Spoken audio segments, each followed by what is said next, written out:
Hey my friends, Lance here, bestkidsolutions.com, award-winning educator and girl dad to two amazing daughters. And today I want to talk to all my friends about self-confidence.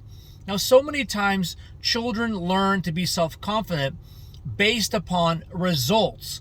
Now, sometimes they do not have any self-confidence because of that same reason, because the results did not go the way they planned. Now, if you can change that self-confidence from a result-based criteria to an identity-based or an intention-based, then it makes it a lot easier for them to create that persistence that is necessary, the never quit attitude, because it's not about the result. What it's about is the intention. Was my intention to try my best? Was my intention to help that person? Was it my intention to learn that skill? And the answer is always going to be yes. And what happens is that when you take the situation and don't make it result-based, you make it that you are a learner, then you start identifying as the learner. It doesn't matter if you won or lose, or you helped the person or you didn't, or you got the desired outcome. You learned something, it did not work out, and you will continue to persist because you are that type of person. You are a learner, you identify as a learner, and the result is not what you're after. You're after for your intention, and your intention was to do your very best. And what happens is that when you build that type of identity, when you realize that intention is far superior, then the persistence can continue.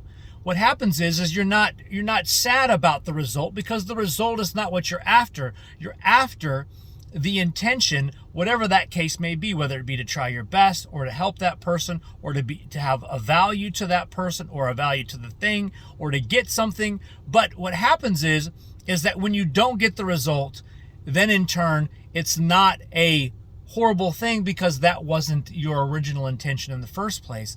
It was to be the learner, it was to continue the process.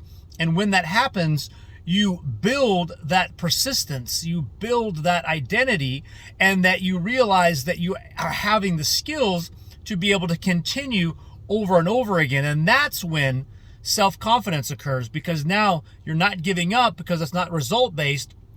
You're learning, you're getting better, and in turn you start stacking these accomplishments up because you are persistent and you don't quit. And eventually success happens to those friends who are persistent and they don't give up. They've learned, they develop skills, they've learned lessons, and now they're able to put that into real life scenarios. And then they realize that that's their self-confidence. Their self-confidence is they're the type of person that is able to continue. And when you identify with the fact that you are a learner, you intend to help, you intend to do your best, and those are things that are not easily failed. And if you don't get the desired result from that particular situation, it's just fine, because once again, that wasn't your intention. Your intention was to learn, and then you're able to continue to be persistent, and then you're continuing to be successful. And allow yourself to identify as a learner and make intention your original goal, and life will be a lot more successful.